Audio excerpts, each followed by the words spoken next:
Beyond how to do your seat springs, you can buy those pre-made uh, hairy things that they have to fit over your seats from TMI or from Wolfsburg West, or you can and they cost about, I think, $200 for a full set of seats. To me, that's just throwing away a lot of money that you could be using for other stuff. This costs quite a bit less than half of that. And here's the materials I use, and it's actually better quality, more comfortable seats than the original seats were. What this is a burlap substitute. This is actually a tweed that they had that's kind of an ugly color that they picked up real cheap at the upholstery supply from his supplier. They're running out of this stuff, so I'll probably have to go back to burlap. Normally what you put over these is burlap, and burlap is basically potato sack material. Okay, potato sack material isn't going to hold the foam from going through these springs very well, so I don't like to use it. I try and use another heavy material that's inexpensive. I think this was $6 a yard or something like that. So what I'm going to do is I'm going to actually hog ring this thing on there in a second, but I'm going to show you some of the other materials you need. This is 1/2-inch scrim. It's basically like that headliner material. Has a cloth on one side and some foam on the other. You can get it without the cloth, but it sure does make it a lot easier to put those seat covers on. They slide right on these. I mean, so easy. I've heard of guys having to use plastic bags to get the other ones to slide on. What a pain in the ass. This is so much faster and easier, you guys. You give this one shot, you'll never use the other stuff again. It's just so much better. This is regular foam, and this is extra firm. So on the seat backs, you use regular foam because you're not putting all that weight on it. On the seat bottoms, you want the extra firm. And this gives you a lot more comfort in your seat. And you're also going to use 1/2-inch scrim over that, so you have 1.5 inches of foam. And it matches up almost perfectly to the original Volkswagen seat. This works for any seat, you guys. This works for anything. I've done Chevys, Volkswagens. I've done a lot of different types of cars. I've done my own upholstery all the way through. But anymore, I just don't like to sew very much, and I can do it. I've done it many times, and it's just not my thing. I'd rather go out and buy the seat covers already made, and a lot of you guys are already doing this. Seat covers already made.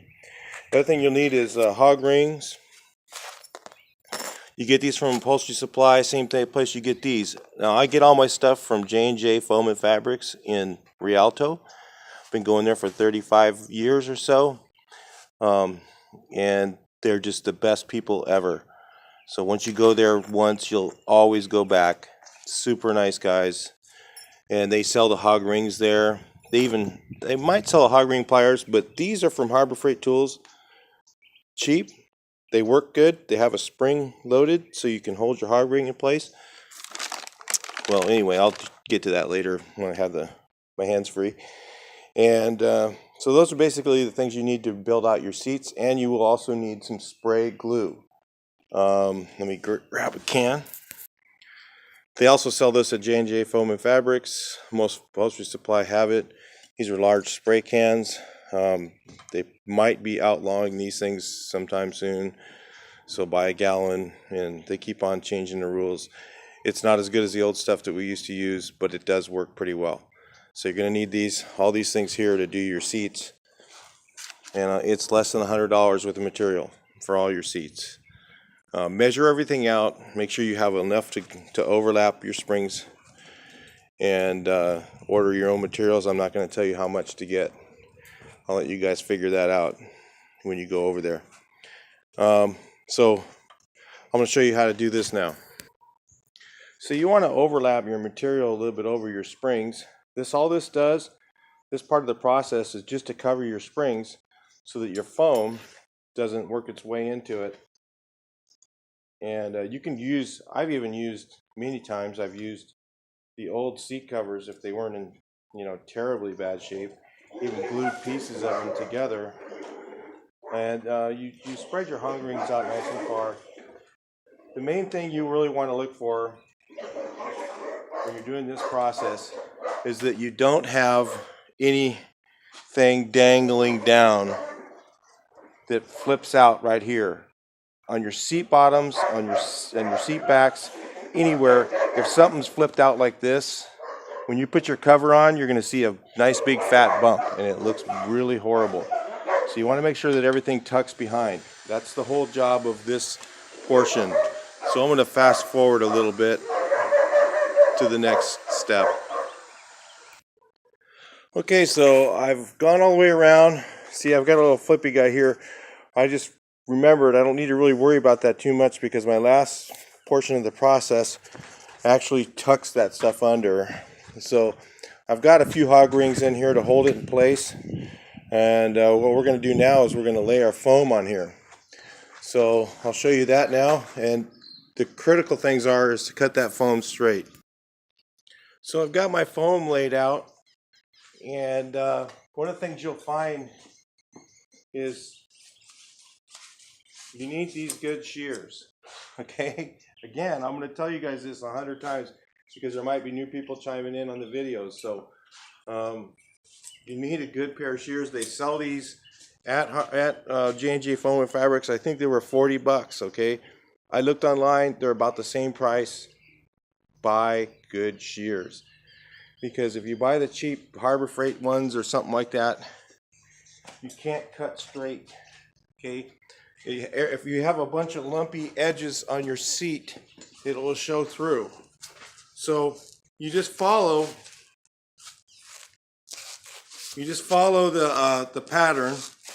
It doesn't need to be, this part is not totally critical because the next thing you're going to do is, and you can actually take these pieces, okay, and piece them together and glue them, and it works the same as having one continuous piece. So if you're doing a couple of different cars, you can save these pieces for those. All right, so there, yeah, this is a little bit of a messy job. We got stuff on the ground. Gonna clean it all up when we're done. But anyway, all the way around, you cut it. You can have it just about a quarter of an inch above the spring line.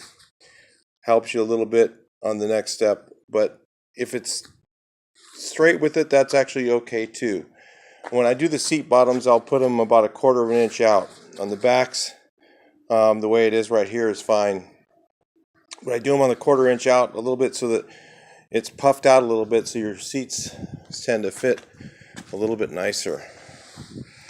So I'm going to probably GoPro the other sections when I get to them. I still don't know the color that I'm going to put on my upholstery, so I'm not worried about this showing, okay?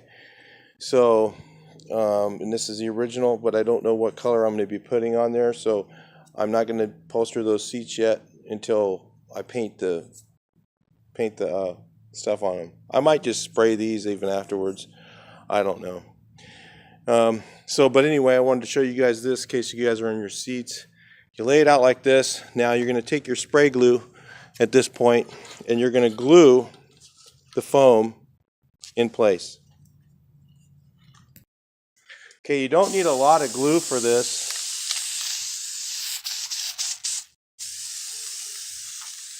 Just glue both sides like that. So light coat of glue. Let it tack up a little bit. I'll do this side while I'm waiting.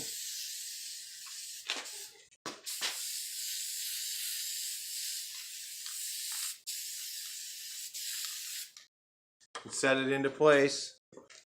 This is just to hold it in place. It's not a big deal.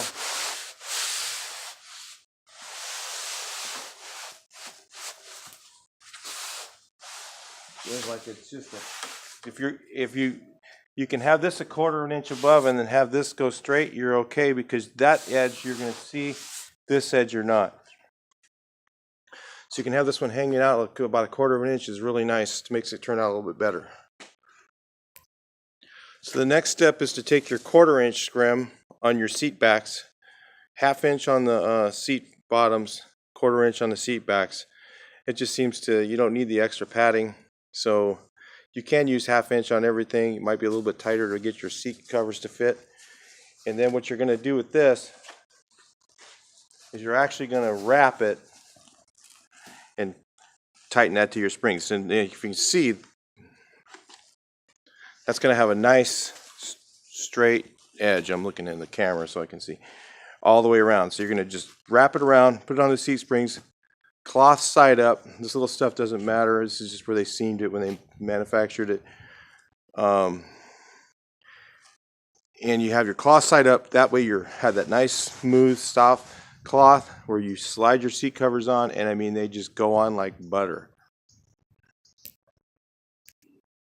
So actually what I did is made a little bit of a rookie mistake. You need about 6 to 8 inches, about 8 inches or so, enough room to wrap it around, but not a big deal, because what I'll do is I'll put, this is not visible, okay, this is underneath your seat.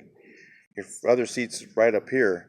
So because it's a seat back, you can make your mistakes back here, and I'm showing you mistakes because you guys will probably make some, and how to fix them as you go. It's not a real big deal.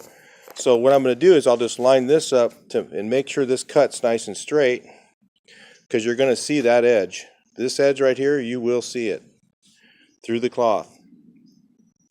So I'm going to put it a little bit over the other one, so as it goes down, normally I would flip this all the way under and hog ring it to the springs, but what I'll do is I'll just go ahead and just glue this in place. You can actually use glue, or you can use hog rings to wrap it. I use hog rings because it's just easier for me, and I'll show you how that looks when I'm done. Alright, so this is what it looks like from the back side as you're finished. You hog ring it to the springs here all the way along, okay, and then you make sure there's nothing, because your seat cover is going to go right here, okay, that there's nothing flapping out. If it's flapping out and sticking out a little bit, you'll see it. You want your corners as neat as possible, because those you will see. If you've got a big kink right here, like I got a little one right here, pretty big, good sized kink, you can just pull it a little bit tighter and re-hog ring it to where it comes out real nice and straight and smooth. That's how your corners and edges, when you put your seat covers on, it'll look nice and straight. Here's what it looks like from the front. You can actually sit on these for a little while if you haven't ordered your seat covers and you're just waiting. You can throw these in the car and go to a show, man. At least you're driving. But anyway, see how nice and round, beautiful that is around the edge. Smooth, super smooth. Your seat covers just slide right on. So if you have something that's ugly when you go to put it on, like say this corner doesn't look good enough for you, you can slide the seat cover back off, reset this corner. Actually, from this seat, you could just do it from the inside. Pull it, reset the corner while it's in place. In fact, I'm going to glue this edge down a little bit better so that this isn't flappy. If it's down nice and tight, it helps. But not really that much on this port. The thing that matters is this cut being nice and even. Or if you did it without this, you'd have to have a really nice even cut around the top.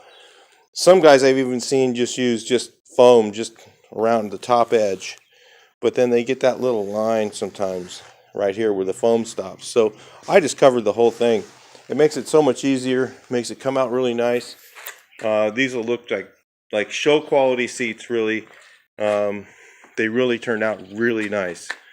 So this is the process for the seat backs. The seat bottoms, you do basically the same thing, but you use the extra firm foam, okay, and I use 1/2 inch scrim over it. It gives you that, because the extra firm is pretty stiff, and if you put the 1/2 inch over it, man, it just makes a super comfortable seat. You know, you're always going so slow in a Volkswagen when you're driving, so it's kind of nice to have a comfortable seat. Just to be cruising along the highway, especially when you have no radio. A lot of us don't have radios. I use a Bluetooth box. I bring a little Bluetooth radio with me. I don't put a radio in my car just because I don't like the look of them. I could put one in and hide it under the seat and make it look all fancy. I could make it look like you'd never know there was a radio in the car, but I don't want to do all that anymore. I used to do that stuff. I had speakers underneath my seats. You couldn't see a speaker in the car. You wouldn't even know where the sound was coming from. It'd be all custom old car. It'd look like an old car with no radio, and you'd be driving down the road. Everybody's going, "Whoa, where's that sound coming from?" Amps all hidden. But nah, I don't do that stuff anymore. Anyway, but this is the way you do your seats. Turns out really nice, super cheap. All the materials I think were about $75 or something like that, and it might even be a little bit less than that. I'm not sure. And if you go to J&J, they always give you trimmers prices on everything. So J&J Foam and Fabrics in Rialto, check them out. If you're in Southern California, grab some stuff when you're there. Plan on bringing a car that you can bring it all home with, and or truck. Well, truck, it'll fly out, but tuck it in, bring some tie downs. Be ready to buy something because they're really nice people and their prices are really good, especially for the foam and their fabrics and stuff like that. They have some amazing fabrics. I shouldn't even tell you guys this because they might run out of them and then I won't be able to buy them anymore, but oh well, YouTube's a good vehicle for me. So maybe I'll have to spend some money someday on some more expensive stuff, but that's okay. So they're good people and they deserve the plug. All right, so that's how you do your seats, man.